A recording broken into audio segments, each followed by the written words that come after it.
Good evening guys. आपल्याला बघायचं आहे काय आता हायरार्चियल क्लस्टरिंग. ठीक आहे. तर हायरार्चियल क्लस्टरिंग काय आहे थोडक्यामध्ये तुम्हाला माहितीच आहे. तुम्ही आता एक्झाम म्हणजे थेरॉटिकली लिहिले तर हायरार्चियल क्लस्टरिंग आपल्याला आज बघायचं. ठीक आहे.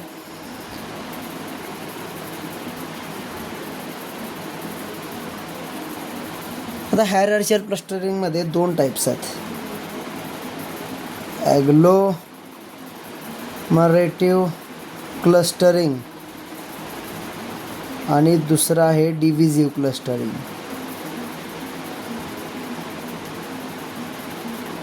आता ॲग्लोमरेटिव्ह आणि डिव्हिजिव्ह हे दोन प्रकार आहेत. आता ॲग्लोमरेटिव्ह क्लस्टरिंग आपल्याला आज काय करायचं आहे बघायचं आहे. तर पहिले काय आपण बघणार आहोत, ॲग्लोमरेटिव्ह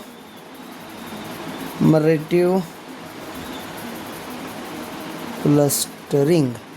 ठीक आहे. तर ॲग्लोमरेटिव्ह क्लस्टरिंगमध्ये काय बघायचे आपल्याला, तर ॲग्लोमरेटिव्ह क्लस्टरिंग म्हणजे काय, थोडक्यात आपल्याला डेटा पॉईंट्स दिलेले असतात. प्रत्येक डेटा पॉईंट हा एक सिंगल एलिमेंट आहे. ठीक आहे. आता आपल्याला पहिला हा बघा, 7, 10, 20, 28 आणि 35 हे काय दिलेत आपल्याला, 5 डेटा पॉईंट दिलेत. Each data point is a single element. काय, सिंगल एलिमेंट. तर आता ह्यात आपल्याला शिकायचं काय आहे पहा. ह्यात आपल्याला काय बघायचं आहे की प्रत्येक डेटा पॉईंटमध्ये किती डिस्टन्स आहे हे आपल्याला बघायचं आहे. काय, प्रत्येक डेटा पॉईंटमध्ये किती डिस्टन्स आहे हे बघायचं आहे. तर हा जो आपण पहिला जो पॉईंट बघणार आहे ॲग्लोमरेटिव्हमधला, ह्याला काय म्हणतात, काय म्हणतात, सिंगल लिंकेज ॲग्लोमरेटिव्ह क्लस्टरिंग म्हणतात. काय म्हणतात, सिंगल लिंकेज ॲग्लोमरेटिव्ह क्लस्टरिंग. ठीक आहे. तर आता बघा, 7 आणि 10मध्ये अंतर किती आहे, 3चं.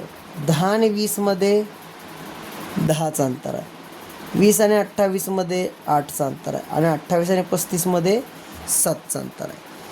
तर आपल्याला ह्याच्यामध्ये काय करायचं आहे, बॉटम टू अप. काय, बॉटम टू अप म्हणजे आता ह्या ॲग्लोमरेटिव्ह क्लस्टरिंगमध्ये जो हा पार्ट आहे ह्याला बॉटम टू अप म्हणतात. ठीक आहे. म्हणजे लीफ नोडपासनं रूट नोडपर्यंत जाणे. ठीक आहे. ह्याला म्हणतात ॲग्लोमरेटिव्ह क्लस्टरिंग. तर आता आपल्याला काय करायचे, ज्या कमी व्हॅल्यू आहेत ते जे पहिले काय करायचे, ग्रुप तयार करायचे. मग पहिला ग्रुप इथं कशाचा तयार होणार आहे, 7 आणि 10चा. मग इथं किती येणार, 7,10. हा एक ग्रुप तयार झाला. हा 20 एक सिंगल एलिमेंट आहे, 28 एक सिंगल एलिमेंट आहे आणि 35. स्टेप बाय स्टेप जायचं. एक पहिले झाला की मग दुसरा करायचा, लगेच एकत्र करत बसायचं नाही.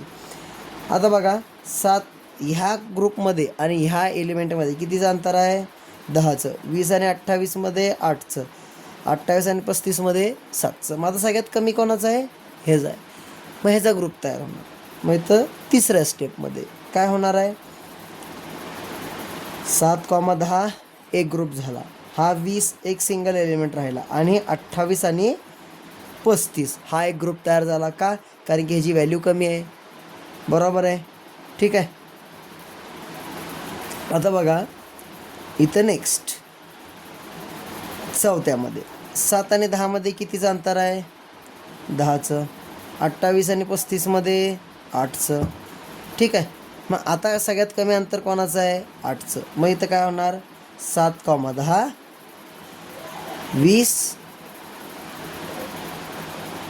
28 आणि 35 हे एका डेटा पॉईंटमध्ये ग्रुपमध्ये आले. आता राहिलं किती इथं, 10. मग आता हा काय झाला, आपला रूट नोड झाला. काय झाला, रूट नोड. कारण की 10 म्हणजे आता इथं काय होणार, हे सगळे एकत्र काय होणार, लिंक होणार आहे. काय म्हणतात त्याला, सिंगल लिंकेज क्लस्टरिंग. म्हणजे बघा आता पहिले काय झालं, आपण सगळे डेटा पॉईंट लिहून घेतले, प्रत्येकामधला डिस्टन्स आपण मेजर केलं. जे कमी डिस्टन्स आहे त्याचा पहिले आपण ग्रुप केला. नंतरनं हे कमी डिस्टन्स आहे ह्याचा ग्रुप तयार केला. मग ह्याच्यामधलं अंतर बघितलं, मग ह्याचं कमी अंतर आहे, मग ह्याचा ग्रुप तयार केला. मग हे 2 उरले, 2 ग्रुप उरले. मग या 2 ग्रुपमध्ये कितीचं अंतर आहे, 10चं. मग फायनली आपला हा काय झाला, रूट नोड. मग हे आपल्या एक लिंकेज होणार. मग ती कशी डायग्राम काढणार आपण, पहा इथं.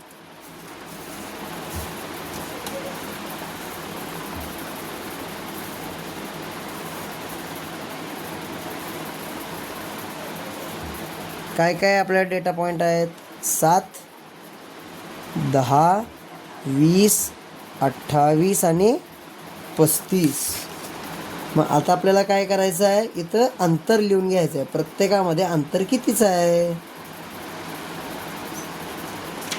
इथे किती आहेत? 3, 7, 8 आणि 10. हे आपल्याला प्रत्येकाचं काय करायचं आहे? अंतर लिहून घ्यायचं आहे. मग आता सर्वप्रथम पहिला कुठला आहे? 7 आणि 10. पहिला ग्रुप झाला. दुसरा ग्रुप कुठला आहे? 28 आणि 35 ह्या लेवलला. तिसरं कुठलं आहे 8चं? 20, 28 आणि 35. आणि फायनल जी स्टेप आहे ती काय आहे? 10 अंतर असलेलं हे असं करायचं.